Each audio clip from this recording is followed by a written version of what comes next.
Bonjour Guillaume, je suis trop contente de t'avoir ici avec nous. Comment vas-tu? Ça va très bien et toi? Ouais, super. Bah écoute, je vais très bien aussi. Je suis super contente de t'avoir ici. Et comme tu vois, je suis toute prête avec mes oreilles de chat pour bien t'écouter.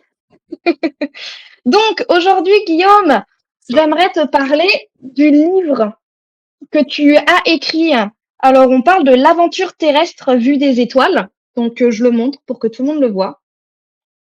Qui a été publié il y a déjà 1 an, il me semble. Deux, Tu peux me 2 ans. corriger sur ça? 2 ans? D'accord, super. Voilà, donc Guillaume, bah écoute, je suis très contente déjà d'avoir ce livre et on peut bien sûr le trouver sur Amazon Exact. actuellement et c'est un livre que tu as écrit entièrement en channeling, de ce que j'ai compris.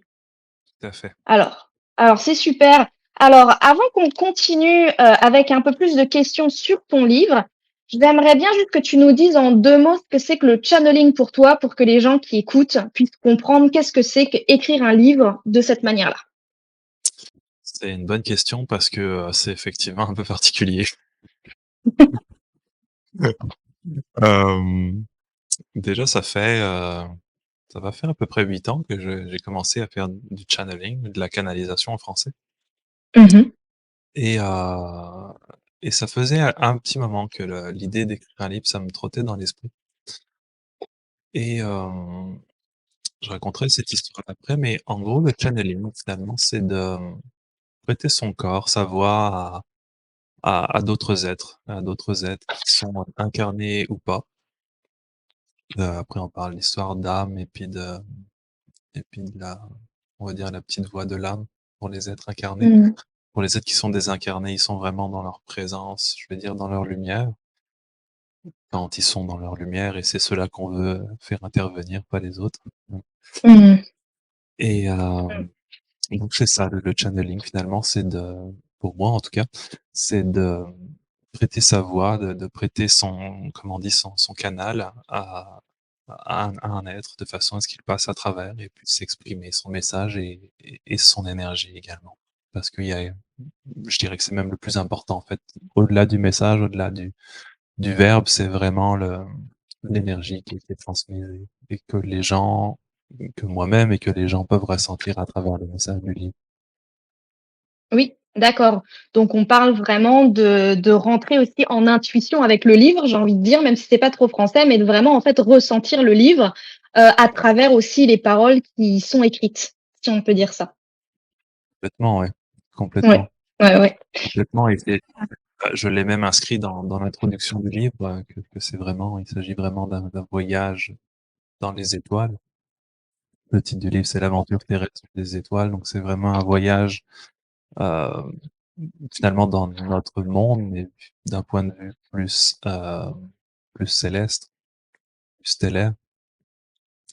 Donc c'est vraiment pardon, une reconnexion à nos étoiles, à notre étoile intérieure, à une vibration vraiment stellaire, à quelque chose qui un point de vue qu'on n'est pas habitué à avoir sur Terre.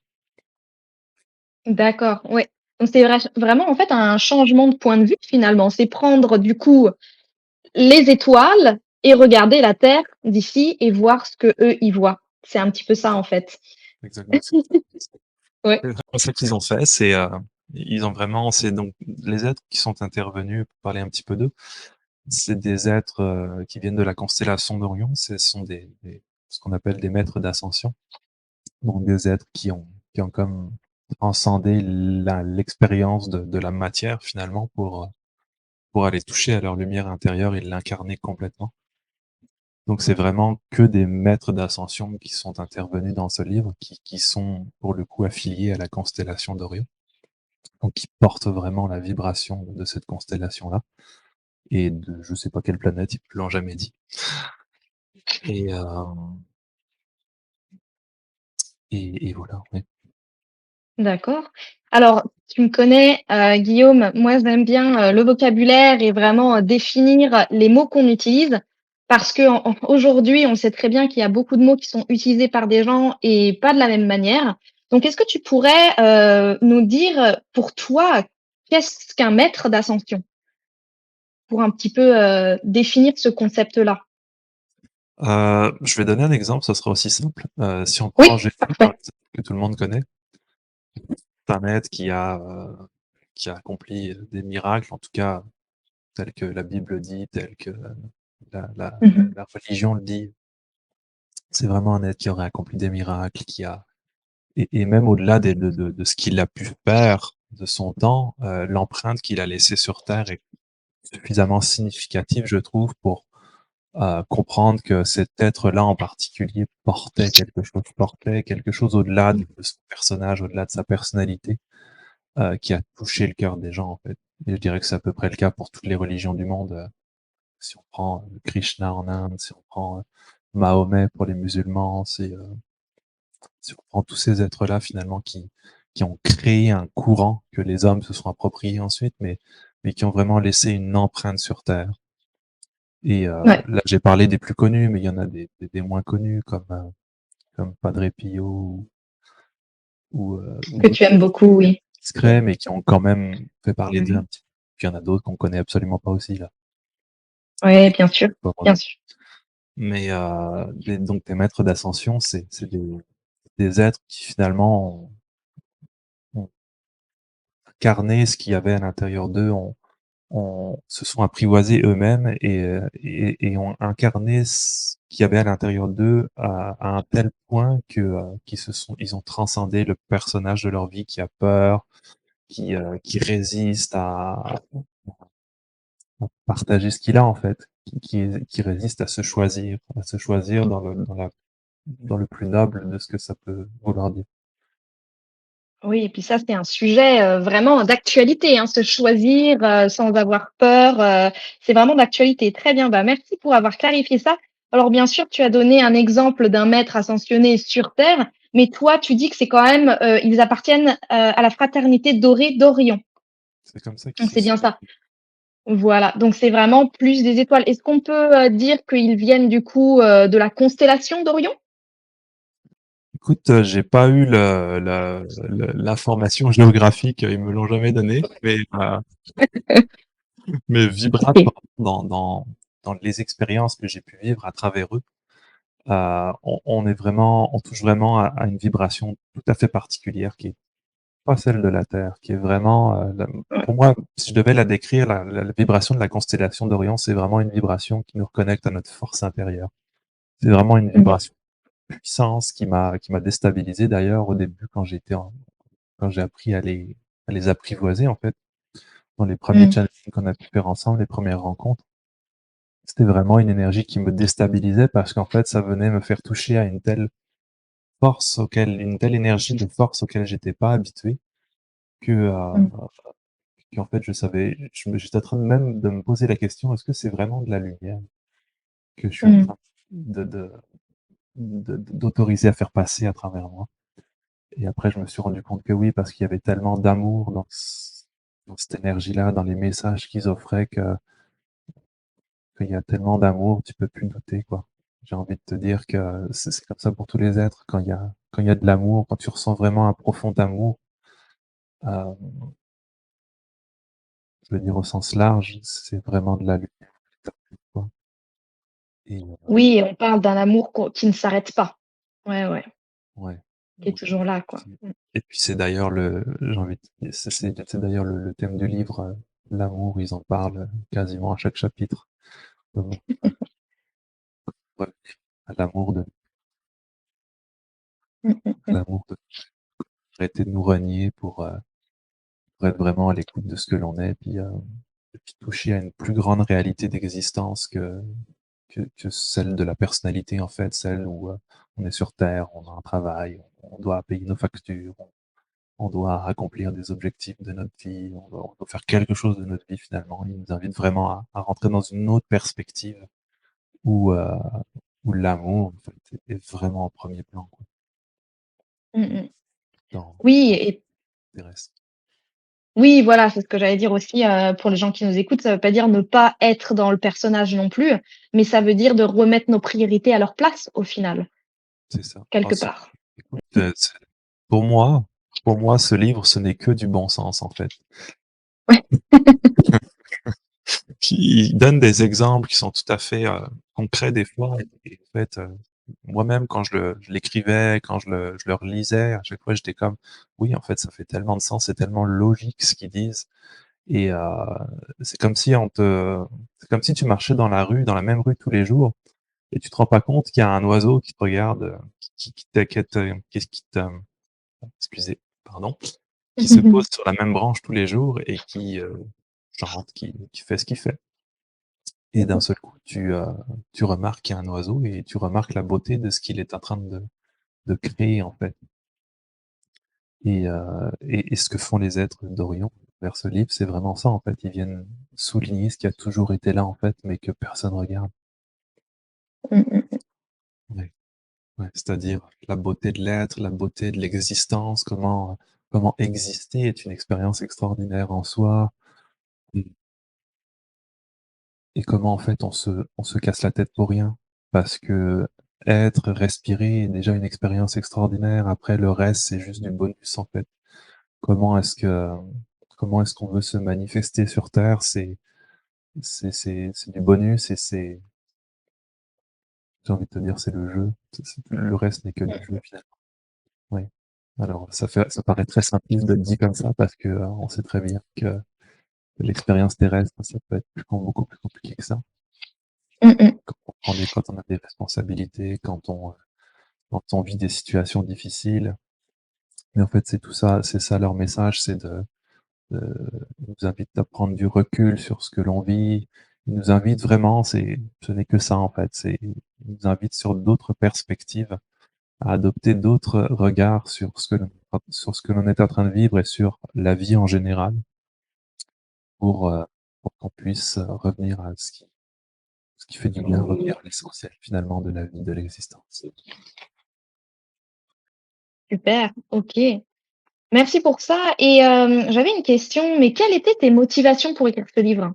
Tu nous as un petit peu parlé, de d'avoir envie de enfin, d'avoir canalisé depuis déjà, 8 ans, depuis bien longtemps, hein, depuis plusieurs années. Alors pourquoi ce livre? Pourquoi? Quelles ont été vraiment tes premières motivations? Ce livre, il m'est un peu tombé dessus en fait. C'est une histoire que je raconte à la fin du livre justement. Ce livre, en fait, j'étais sur les bords du Gange en Inde.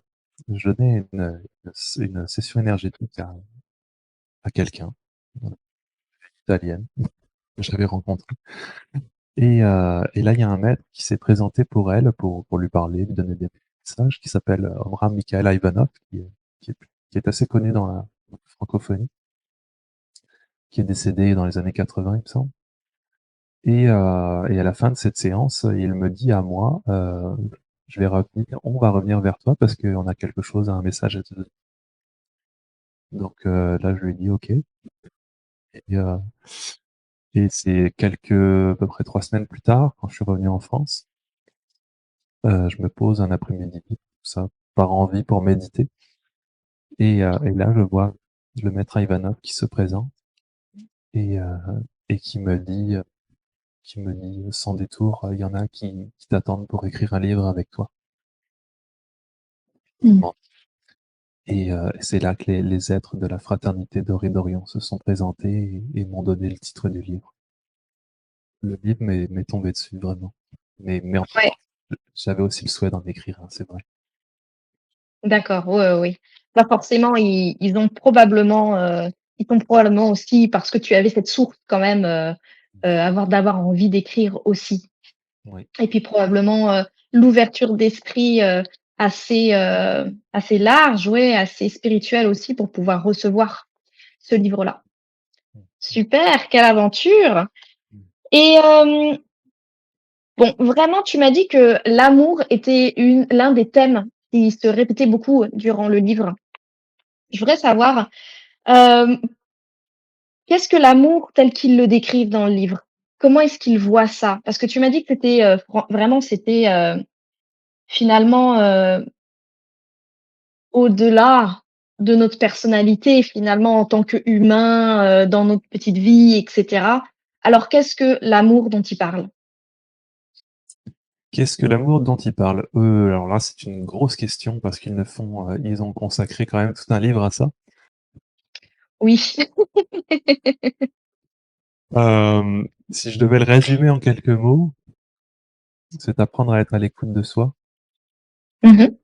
apprendre à être à l'écoute de apprendre à s'arrêter, à prendre le temps de respirer, à prendre le temps de revenir à, bah, comme je le disais tout à l'heure, de revenir à cet essentiel où on se rend compte qu'on a l'existence, en fait, où on respire, où on peut bouger notre corps comme on le souhaite quand on est en santé, où, heu, où on a des sens pour respirer, pour, sentir, pour toucher, pour voir, et cetera. Heu, Revenir à toutes ces choses qu'on considère comme étant normales. S'arrêter sur toutes ces choses qu'on considère comme étant normales et et réaliser qu'en fait, elles sont extraordinaires et réaliser que quand on prend le temps d'être avec cela, on prend le temps d'être avec l'essentiel de notre être et c'est là que la magie, en fait, se déploie. C'est là que qu'on peut, toucher à une plus grande dimension de notre être. C'est difficile à décrire avec des mots. C'est vraiment une dans le fond, quand on touche en profondeur à ce qui est normal, à tout ce qui nous constitue, à tout ce qui constitue la vie, c'est là qu'on se rend compte les dimensions qui sont incluses dans cette vie-là, toutes les facettes que cette vie-là recèle pour, euh, pour animer en fait, pour nous animer. Et en touchant à cela, ce qu'ils expliquent, c'est que c'est là où on vient toucher à l'essence de l'amour, parce qu'en fait, qu'est-ce qui a créé tout cela? À la base, c'est vraiment l'énergie d'amour. L'énergie, et l'énergie d'amour, c'est quoi finalement? L'énergie d'amour, c'est euh, ce qui maintient les choses, qui maintient la cohérence des choses tout ensemble. Même quand ça semble chaotique, même quand ça semble désordonné, finalement, tout arrive toujours à trouver un certain équilibre, même dans la pire des situations. On pourrait presque parler d'une capacité d'adaptation, mais c'est beaucoup plus profond que ça. C'est vraiment notre capacité à être, quels que soient les événements. Et, et justement, être, ils en parlent également énormément. Et j'ai envie de te dire, pas seulement dans ce livre, dans tous les messages que j'ai pu transmettre, ils parlent énormément d'être qui l'on est et être en général. Parce qu'en fait, on est venu là pour être avant de faire quelque chose. Et on oublie, c'est ça qu'ils expliquent beaucoup, on oublie qu'on est là pour incarner qui l'on est au-delà de tous les projets qu'on peut avoir, de toutes les choses qu'on a à faire, de toute la vie qu'on peut avoir à mener, qu'on s'est donné à mener en fait, plus ou moins consciemment. En fait, on est là pour être qui l'on est et partager cela avec soi-même en premier, c'est-à-dire le réaliser à l'intérieur de nous et le partager à l'extérieur avec le monde. Oui, et puis ça peut être fait en toute simplicité. Vas-y, je t'écoute. Ça peut être fait en toute simplicité et d'ailleurs c'est toujours en simplicité que ça se fait. Que Ouais. ça commence à être compliqué, c'est quoi qui c'est notre esprit qui veut comprendre Mmh mh. ce qui est au-delà de la compréhension, en fait. Bien sûr, on peut y donner des définitions, des mots, des termes, comme ce qu'on est en train de faire dans cette interview, hein, mais au final, c'est une expérience, c'est transcender, en fait, les mots pour aller au cœur de ce que l'on vit. Mmh mh. Ouais, les mots peuvent pointer dans la direction, mais Exactement, jamais vraiment, décrire cela. exactement. Bah, c'est ouais. Et pas seulement les mots MOTS, mais les mots MAUX également. Les Mmh mots mh. qui sont les mots de l'âme, ils nous invitent Mmh généralement, mh. ils nous pointent une direction pour qu'on revienne vers cet essentiel-là. Ouais, ouais, c'est vrai. Un peu tout, hein, j'ai l'impression dans la vie, nous ramène, à ça. Alors j'aime beaucoup quand tu dis l'essentiel, tu as dit l'essentiel de notre être. Alors, il y a quand même toute une quête aussi alors il y a l'amour universel qui est vraiment développé dans tout le livre et puis il y a aussi la quête de l'essentiel au final, qui en fait, sont très liés les 2. Mais et puis il souligne quand même l'importance de vivre comment vivre au quotidien, hein, avec joie, authenticité, vérité, simplicité. Donc ça aussi, c'est un thème qui est, développé dans tout le livre, finalement. Donc oui, certes, c'est une vue, des étoiles sur notre vie, mais ils mettent quand même un petit peu l'attention sur notre vie quotidienne de temps en temps aussi. Comment appliquer sur la vie quotidienne, ce que j'ai trouvé quand même, pratique, on va dire, pour nous. Ils le vivons. Mmh. Complètement. Et ce que j'ai trouvé intéressant, en fait, c'est que certains d'entre eux, en fait, ont dit, moi, quand j'ai vécu sur Terre, j'ai vécu les choses de cette façon-là, donc je comprends ce que vous êtes en train de vivre et je peux comparer, enfin, sans comparer, mais je peux mettre en relief ma perception actuelle avec ma vibration des étoiles, disons, et la vie que j'ai eue quand j'étais sur Terre et les expériences, toutes les émotions que j'ai vécues et que je sais que vous vivez, en fait. Donc, il met vraiment en relief euh, ces deux points de vue, ces deux états de conscience pour n'en faire qu'un. Et c'est vraiment à ça qu'il nous invite, en fait, c'est à relier, à gommer les différences pour revenir à l'unité, en fait, avec, non seulement avec eux, mais avec la vie, avec le cosmos, avec l'univers, avec tout ce qui est infiniment plus grand que juste nous. Et en même temps, ils nous disent tout est en vous. Tout est en vous, tout est en, l'univers est à l'intérieur de vous, donc vous n'avez pas à chercher plus loin que ce qui est en vous. Et c'est ça que je trouve beau, tu vois, dans leur message, c'est que finalement ils amènent le très très grand, le, le mystère en nous. Ils nous disent clairement que en allant à l'intérieur de nous, en descendant en nous, en fait, on décode l'univers. On décode notre univers et on décode l'univers parce que nous, comment nous fonctionnons, l'univers fonctionne aussi de la même façon, à une plus grande échelle. Donc, quand on Oui. décode Mmh mh. notre nature intérieure, on décode la nature de l'univers et c'est là qu'on rentre en résonance et en unité avec tout ce qui vit, tout ce qui est, tous les êtres et tous les êtres, pas seulement les êtres humains, mais tous les êtres qui peuvent exister à travers toutes les étoiles, toutes les planètes et toutes les formes de vie sur Terre. Ouais, c'est très important ce que tu dis là. Ça me fait toujours penser aussi à l'image, d'une galaxie qui ressemble extrêmement à un atome.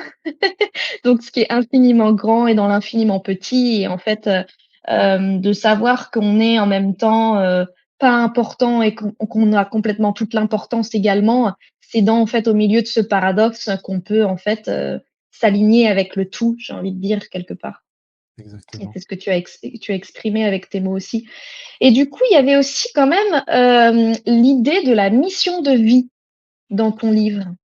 Est-ce que tu peux nous en parler un petit peu? Oui. Et en fait, il y a un chapitre qui est vraiment consacré à ça. Mmh Je mh. me rappelle plus exactement ce qu'il dit, là, ça fait un petit moment que je l'ai lu. Mais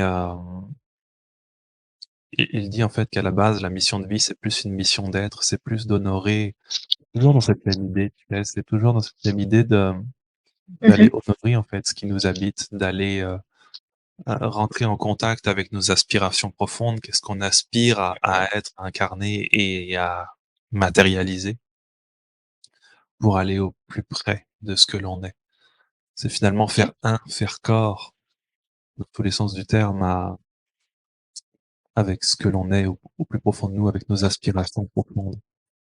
Et Mmh. il dit que la mission de vie, c'est une mission d'être, en fait. C'est une mission d'être et d'oser être malgré tous les individus qui pourraient nous dire que ce que l'on est n'est pas bien ou que l'on devrait être autre chose. C'est d'oser assumer qui l'on est, d'oser le dire et oser se le dire, parce que souvent on n'ose pas se le dire à nous-mêmes, en fait. Ça, je dirais même que c'est Mmh comme mh. Ouais. ouais. Donc c'est Ah oui. vraiment une mission de et finalement, je dirais, je pourrais même envoyer ça sur un autre sujet qui est l'incarnation. Tu sais, on parle souvent d'enracinement, d'incarnation Mmh et mh. finalement incarner qui l'on est, c'est quoi? S'en être enraciné, c'est quoi? C'est honorer qui l'on est, en fait. C'est Mmh. honorer le les aspirations qui sont à l'intérieur de nous. C'est honorer que si on veut être boulanger, on veut pas être charcutier, quoi. Si on veut faire du pain, on veut pas couper de la viande, quoi. Donc, Mmh mh, mmh. c'est important d'aller honorer ça parce que même à travers ce qui peut nous paraître, mettons qu'on aurait choisi d'être caissier dans un supermarché là. Mettons que c'est ça quelque chose qui nous appelle, qui nous attire. D'un point de vue humain, ça semble vraiment anodin, puis désuet. Mais en fait, l'âme, elle connaît son chemin, elle connaît ses questionnements, son chemin et ce qu'elle veut expérimenter à travers ce travail-là. Donc si c'est ce travail-là qui nous appelle, c'est qu'il y a quelque chose de très très beau qui, qui va nous reconnecter à nous-mêmes en fait. Dans Mmh cette... mh. Donc ils disent, donc au final, la mission de vie, c'est quoi? C'est la mission de l'être et la mission de l'être, c'est d'honorer ce qui nous appelle pour être en cohérence, en harmonie avec nos parts profondes, je vais dire. Mmh. Profondes, nos parts, les parts de nous qui veulent aimer finalement la vie. Mmh mh. Et nous aimer nous-mêmes, en aimant la vie aussi, parce que tout ça est lié. Donc la mission de vie, c'est vraiment le but de l'existence selon eux et puis c'est très important aussi ce que tu as dit, qu'il faut être honnête avec nous-mêmes pour pouvoir être honnête avec tout ça aussi. Parce qu'en fait, c'est là un petit peu le secret aussi, c'est que, pour essayer parfois alors je parle de ça, aussi pour les gens qui nous écoutent, c'est vraiment que dans notre vie, on nous dit, dès le plus jeune âge, «Il faut que tu choisisses, qui tu veux être quand tu es tout jeune», quelles études il faut être. Et parfois, on a l'impression qu'on est, j'ai envie de dire, peut-être rapetisser en fait dans un que tous les chemins en fait se coupent et qu'on doit faire une ligne droite pour arriver à notre but, pour faire notre carrière ou notre famille ou quoi sais-je. Et en fait, finalement, alors il y a peut-être des gens où qui sont complètement alignés et c'est complètement honnête pour eux de faire ça. Et puis en fait, il y en a plein d'autres dans ce système-là, qui ne s'écoutent pas là-dedans. Parce qu'en fait, on nous apprend pas à nous écouter, tout simplement. On nous apprend à écouter l'autre plus qu'à nous écouter nous-mêmes.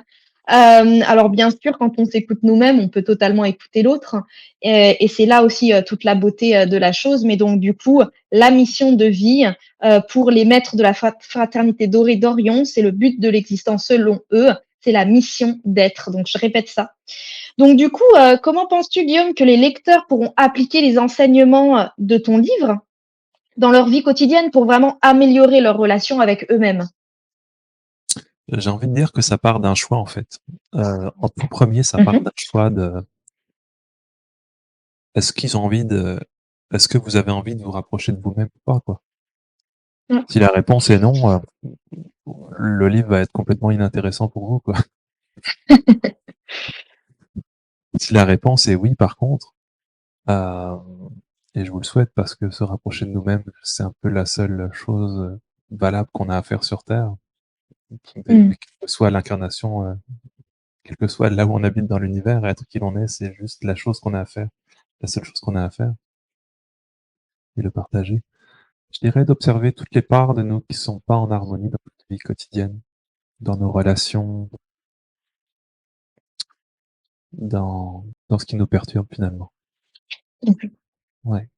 Tout ce qui nous perturbe, aller, observer ce qui est là, sans le juger là, sans vous dire, «Ah, je suis pas encore rendu, là où est-ce que j'espérais être» ou alors, «Ah, j'ai encore fait ça parce que je suis pas bon» et cetera et cetera.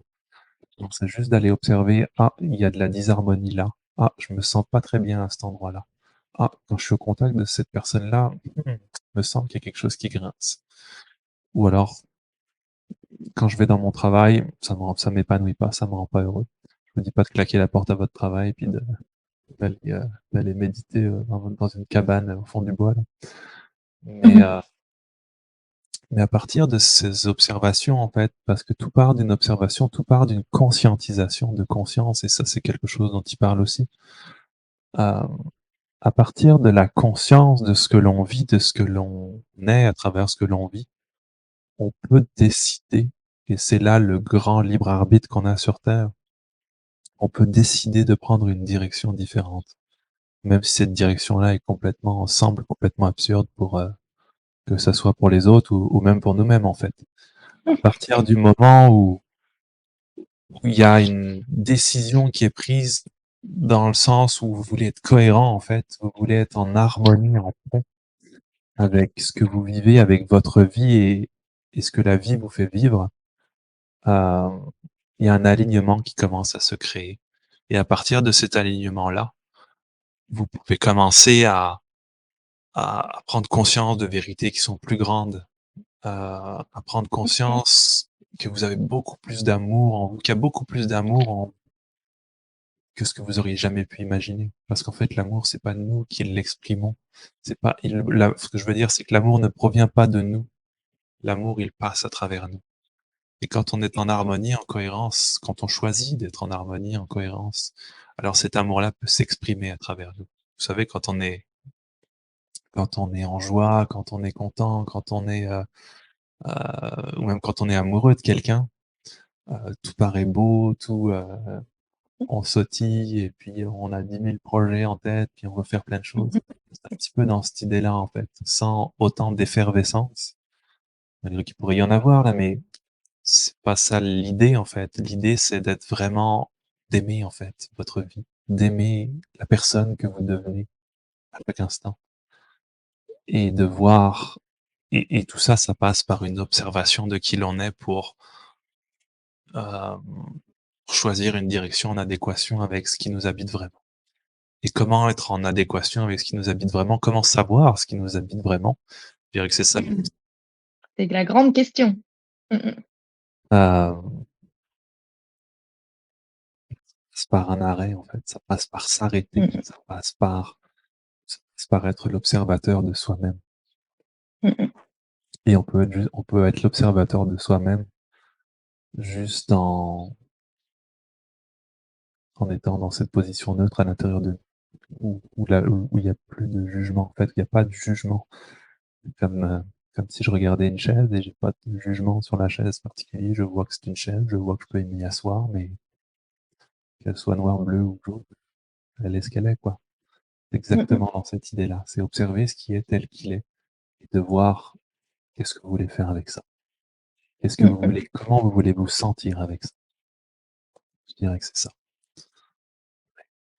Et à partir de là, euh, j'ai envie de dire que c'est à partir de là que l'aventure commence. C'est là qu'on se rend compte de tout. C'est là qu'il y a tout ce qui était sous le tapis. C'est là que ça commence à ressortir.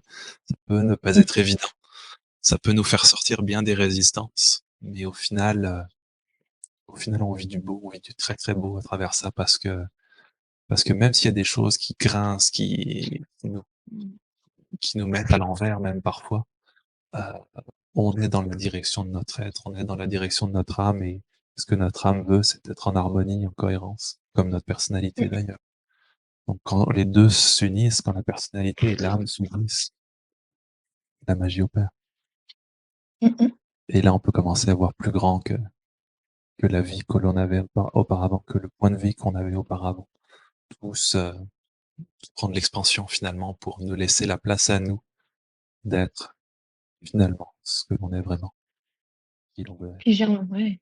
Puis j'ai envie de dire qu'à ce moment-là, ça se fait naturellement, puisqu'on est réaligné avec notre propre nature, en fait.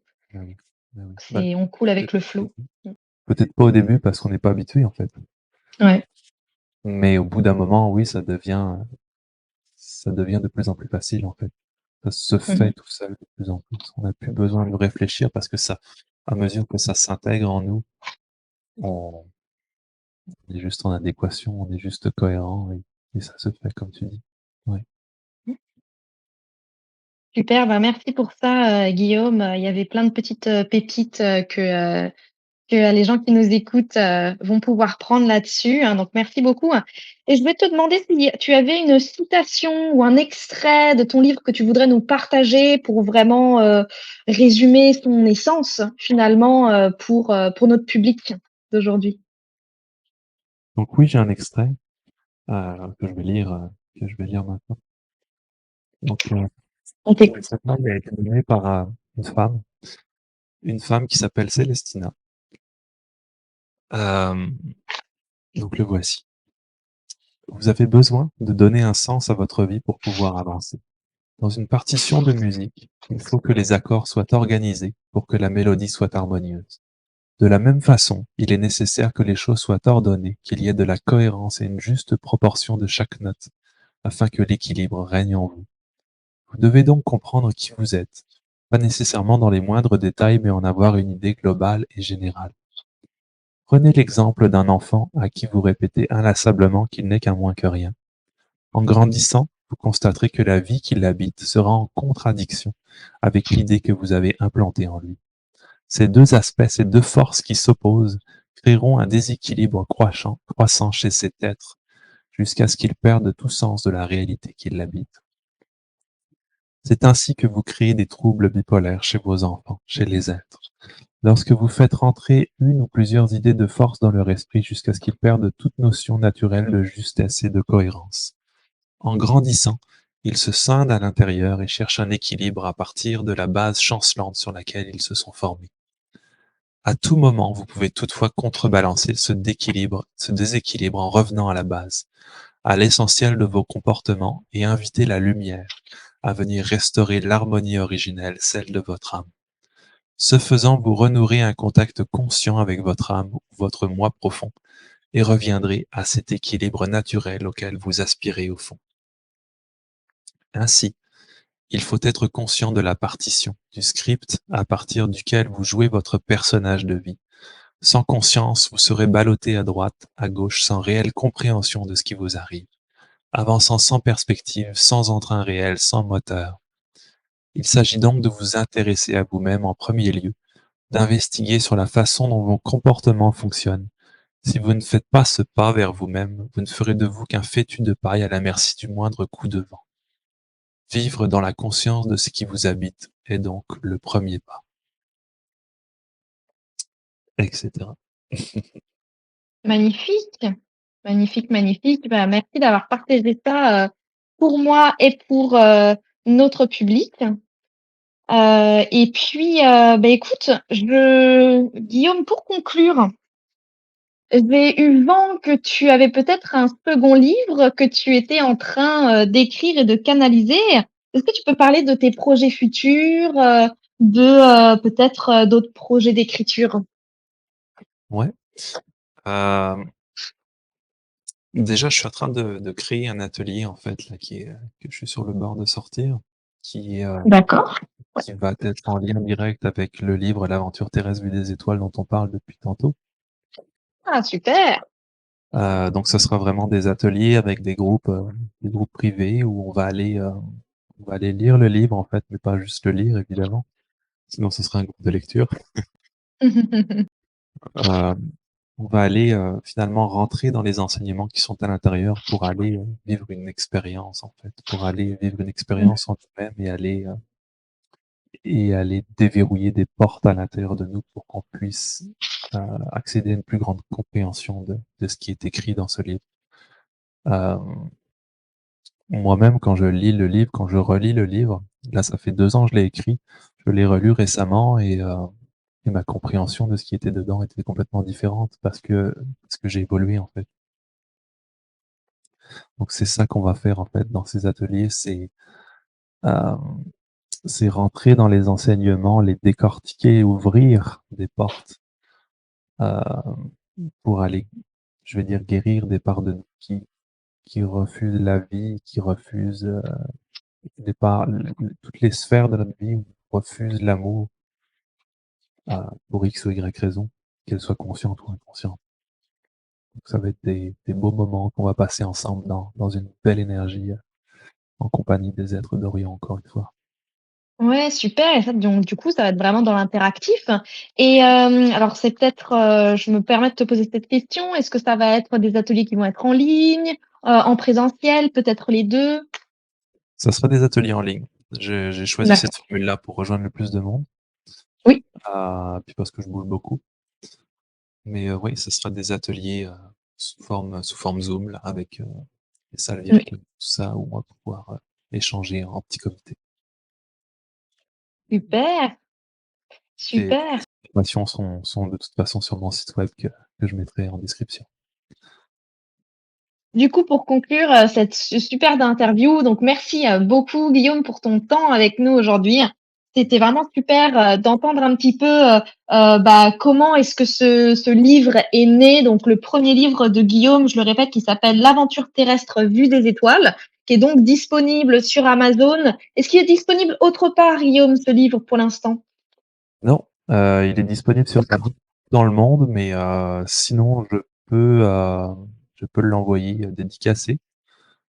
Mais Ah, ça c'est super sympa. Ouais, ouais, mais auquel cas il faut me demander à moi directement via mon site web. Il sera en lien en description, mais donc c'est www.unitedlove.net. Donc United, super. ITEDLOVA.net. Super. Et ben voilà. Vous savez où vous allez être dans les prochaines 5 minutes pour les gens qui nous écoutent pour le livre de Guillaume du coup Lemay, L'aventure terrestre vue des étoiles par la fraternité dorée d'Orient. Bah écoute, merci beaucoup Guillaume pour ce temps passé avec nous et pour avoir répondu à toutes nos questions qu'on se posait. Et puis, eh bien, écoute, dans au bonheur de voir tous tes ateliers et ton prochain livre éclore. Donc vraiment, bah, j'ai envie de te dire à la prochaine surtout. À très vite pour tout ça. Merci Ok. beaucoup Guillaume. À bientôt. Bye bye.